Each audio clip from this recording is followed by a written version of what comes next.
Hi hello welcome back to our YouTube channel. ತುಂಬ ದಿನದ ಕನಸು ನನಸಾಗಿರೋ ದಿನ. ಈ ದಿನವನ್ನು ನಮ್ಮ ಲೈಫಲ್ಲಿ ಮರೆಯೋಕ್ಕಾಗದೇ ಇರೋ ದಿನ ಯಾವುದು ಅಂತಂದರೆ ಮೇ 10, 2024 ನಮ್ಮ ಮನೆಯ ಗೃಹ ಪ್ರವೇಶದ ದಿನ. ಸೊ ತುಂಬ ವರ್ಷದ ಕನಸು ನನಸಾಗಿರೋ ದಿನ.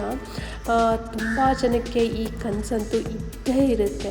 ಮನೆ ಕಟ್ಟಬೇಕು ನಾವೊಂದು ಅನ್ನೋ ಕನಸಂತೂ ತುಂಬಾ ಇರುತ್ತೆ. ಆ ಕನಸು ನನಸಾಗಿರೋಂಥ ದಿನ.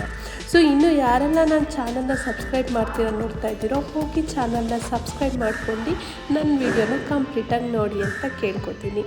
ಸೊ ನಾವು ಆಲ್ಮೋಸ್ಟು ಬೆಳಗ್ಗೆ ಗಂಗೆ ತಂದಿದ್ದು ಬೆಳಗಿನ ಜಾವ ಒಂದು 5:30 to 6 o'clock ಒಳಗಡೆ ಇನ್ ಬಿಟ್ವೀನಲ್ಲಿ ನಾವು ಗಂಗೆನ ಪೂಜೆ ಮಾಡಿ ಗಂಗೆನ ತೊಗೊಂಡು ಬಂದ್ವಿ. ಗಂಗೆ ತೊಗೊಂಡು ಬರೋಕ್ಕೂ ಮುಂಚೆ ಹಸು ಕರುಗೆ ಪೂಜೆ ಮಾಡಿ, ಹಸು ಮತ್ತು ಕರುವಿನ ಫಸ್ಟು ನಮ್ಮ ಮನೆ ಒಳಗಡೆ ಹಸು ಕರುವಿನ ನುಗ್ಗಿಸ್ಬೇಕು ಅನ್ನೋ ಪದ್ಧತಿ ಎಲ್ಲ ಕಡೆಯೂ ಇದ್ದೇ ಇರುತ್ತೆ. ಹಾಗೆ ನಮ್ಮ ಕಡೆಯೂ ಕೂಡ ಇತ್ತು. ಸೊ ಹಸು ಕರುವಿನ ಆಗಮನ ಆದ ನಂತರ ನಾವು 5 ಜನ ಯಾರು ಮುತ್ತೈದೆಯರು ಇರ್ತಾರೆ ಅವರು ಗಂಗೆಯನ್ನು ತೆಗೆದುಕೊಂಡು ಬಂದು ಆ ಗಂಗೆಯನ್ನು ಪೂಜೆಯನ್ನು ಮಾಡೋದು. ಪೂಜೆ ಮಾಡಿದ ನಂತರ ನಮ್ಮ ಮನೆ ಆಗಿರೋದ್ರಿಂದ ನನ್ನ ಹತ್ರ ಗಂಗೆನ ತರಿಸ್ಲಿಲ್ಲ ಐನೋರು. ಸೊ ಪೂಜಾರಿ ಏನು ಹೇಳಿದ್ದು ಅಂತಂದರೆ, ನೀವು ಕಳಶನ ತೊಗೊಂಡು ಬರಬೇಕು ಅಂತ ಹೇಳಿದ್ರು. ಹಾಗಾಗಿ ನಾನು ಕಳಶನ ಹೊತ್ಕೊಂಡು ಬಂದೆ. ಅದ್ರ ಜೊತೆಗೆ ನಮ್ಮ ಚಂದು ಕೂಡ ಮನೆ ದೇವರ ಫೋಟೋ, ನಮ್ಮ ಮನೆ ಯಾವುದು ದೇವರಾಗಿರುತ್ತೆ ಆ ದೇವ್ರ ಫೋಟೋ, ಅದ್ರ ಜೊತೆಗೆ ವಿಘ್ನ ವಿನಾಶಕ ಗಣೇಶ, ಮೊದಲನೇ ಪೂಜೆ ಗಣೇಶ ಆಗಿರೋದ್ರಿಂದ ಗಣೇಶನ ಫೋಟೋ ಅಂತೂ ಇರಲೇಬೇಕು.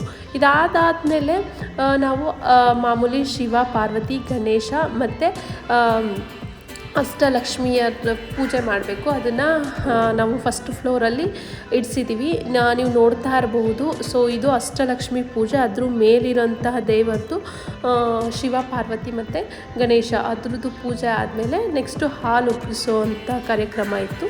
ಹಾಲೆಲ್ಲ ಉಕ್ಕಿತ್ತು ಆದಮೇಲೆ ದೇವ್ರ ಮನೆಯಲ್ಲಿ ಲಕ್ಷ್ಮಿನ ಕೂರಿಸಿರ್ತೀವಿ. ಸೊ ಅದು ಲಕ್ಷ್ಮೀ ಪೂಜೆ. ಈ ಪೂಜೆ ಎಲ್ಲ ಮುಗಿಸ್ಕೊಂಡು ಬಂದಿದ್ದ ನಂತರ ನಾವು ಬಂದಿದ್ದು ಹೋಮಕ್ಕೆ. ಹೋಮ ಮಾಡಿದ್ದು ಗ್ರೌಂಡ್ ಫ್ಲೋರಲ್ಲಿ.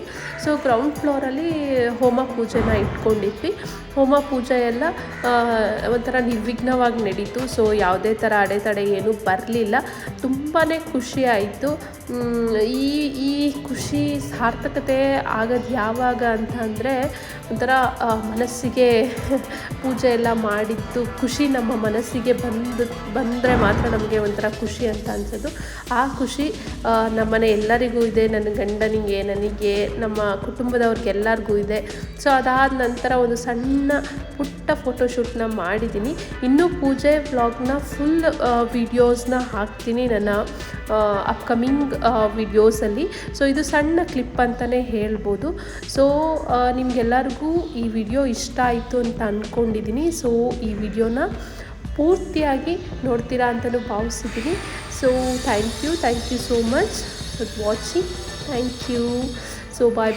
ನೆಕ್ಸ್ಟ್ ವ್ಲಾಗಲ್ಲಿ ಸಿಗ್ತೀನಿ. ಅಲ್ಲಿವರೆಗೂ ಟೇಕ್ ಕೇರ್. ಬಾಯ್.